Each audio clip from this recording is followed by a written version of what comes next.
Which feels nobler, donating last year's wardrobe, feeding bread to adorable ducks, or planting a tree in Grandma's honor? Trick question. They can all go spectacularly sideways. Buckle up for 7 good deeds that backfired harder than a lawn dart at a toddler's birthday. Humans love feeling helpful. It hits the dopamine switch without the awkward side effects of karaoke. Unfortunately, well-meant acts sometimes boomerang. Clothes pile up in landfills, ducks develop bread guts, and ecosystems scream in silence. We're diving into 7 classic blunders, plus smarter swaps that keep halos shiny and planets intact. Donating old clothes. You Marie Kondo your closet, feel the vibes, dump 3 trash bags at the nearest charity bin, and swagger off lighter. Reality check. Up to 70% of donated fast fashion never reaches a local rack. It's baled, shipped to places like Ghana's Kantamanto market, floods informal stalls, undercuts local tailors, and, when it doesn't sell, ends up as ankle-deep dead white man's clothes on beaches. Synthetic fabrics even shed microfibers that swirl through the water table like glitter on a hangover. Oh, and each Atlantic voyage belches extra CO2 for good measure. Plan A. Buy fewer, better garments so there's less excess charity later. Plan B. Sell or swap quality items in your own community.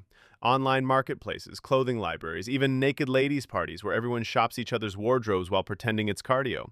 Plan C. Impossible to salvage. Slice them into mop cloths or drop them at fiber-to-fiber recyclers, turning cotton into loft insulation and polyester into new yarn. Ta-da! Eco-nirvana without the side order of guilt. 2. Feeding ducks. Picture Sunday at the pond. You fling a loaf's worth of white fluff, ducks swarm, kids squeal, Instagram hearts explode. Meanwhile, malnutrition creeps in. Bread is the avian equivalent of donuts. Angel wing, a deformed feather disorder, skyrockets. Aspergillus fungus parties in their lungs. And leftover crumbs lure rats with MBA-level reproduction rates. Uneaten carbs fertilize the water, algae bloom, oxygen plummets, fish suffocate. Welcome to Duckmageddon. Bring oats, cracked corn, frozen peas, the Whole Foods buffet of the bird world. Better yet, plant native reeds so wildlife caters itself. Want that dopamine pop? Toss half portions, watch them dive for pond-approved snacks, and leave with a clean conscience instead of a loaf-shaped crime scene. 3. Planting the wrong tree. Arbor Day enthusiasm, you grab a non-native, fast-growing eucalyptus because it's hardy, ignore the fine print, and stick it in a meadow. 5 years later, it guzzles groundwater, drops oily litter that chokes local seeds, and preps the area for spicier wildfires. Step 1. Ask a local ecologist, or at least Google, before you dig. Step 2. Choose region-native species that feed local insects. Insects feed birds, birds gobble pests that would otherwise remodel your veg patch. Bonus hero move, back community rewilding groups tracking soil health, pollinator counts, and climate resilience so your sapling grows into a genuine asset, not botanical sabotage. 4. Shoebox aid. You stuff a shoebox with trinkets, ship it overseas, and picture a radiant child hugging it on cue. Hidden costs. Air freight emissions, customs delays, missionary strings attached, and piles of identical plastic toys that smother local merchants faster than a flash sale. Worse, donated electronics break within months, no spare parts, flimsy e-waste laws. Hello, toxic landfill. Swap goods for cash-based aid.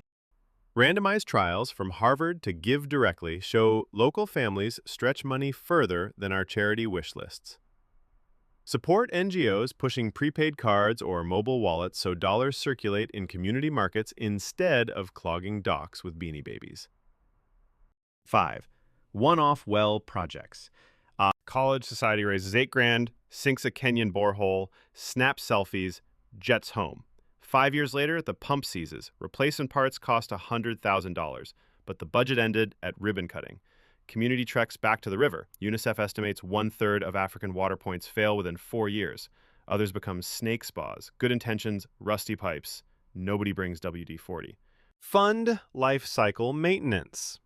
Stipends for local technicians, modest user fees, supply chain deals for gaskets that inevitably crack at 2 a.m., or back groups like Water4 that train entrepreneurs to own and repair wells, treating water provision as a service, not a photo op. 6. Balloon releases for causes. Charity fun run ends with 1,000 biodegradable balloons floating skyward. Applause! Hours later, fragments land half-rotten. Sea turtles inhale them thinking they're jellyfish appetizers. Biodegradable latex can linger 6 months in salt water. Mylar versions wrap power lines tighter than a toddler on sugar. Remember Cleveland's 1986 mass balloon release that grounded a Coast Guard rescue? Choose bubbles, hand-painted banners, or drones spelling your cause in human letters. 0 wildlife casualties, no electricians required. And if confetti is non-negotiable, buy the dried leaf stuff that composts faster. 7. Disaster food dump and run. Post-hurricane well-wishers mail unrefrigerated mayo and canned olives to shelters pleading for diapers. Disaster logisticians call it material convergence. Donations arrive faster than forklifts. Sorting mountains slows aid. Expired goods clog dumpsters.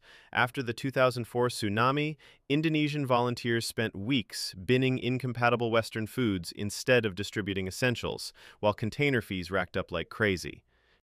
Check the pinned list of requested items, or better yet, give cash so teams buy pallets locally, boosting shattered economies. If you must ship something physical, phone the logistics desk first so your mayo isn't fermenting into eco-hazard gazpacho on the dock. Flash round. Giving candy in dentist-scarce villages spawns cavities you can't fill. Leaving pet food for stray cats sparks predator booms and songbird busts. Sending English textbooks to non-English classrooms makes doorstops with ISBNs. Dropping coins into overseas beggar kids' cups bankrolls street mafias. Hoarding eco-tote bags? Each cotton carrier needs roughly 130 uses to offset its water footprint. So maybe stop after tote number 16? So, are we doomed to sit on our hands? Absolutely not. The antidote is precision kindness. 1. Learn first. 5 minutes of research can dodge a 5-year blunder. 2. Put local voices up front. They know the context. We bring resources, not rescue capes. 3. Think life cycle. Maintenance, disposal, long-term dignity. Nail those 3 and your halo won't double as a boomerang. Got a personal good deed gone bad tale? Drop it in the comments below. Best story wins a 0 emissions kudos emoji. Smash subscribe like you're freeing a duck from bread rehab, and share this video with your most over-enthusiastic friend.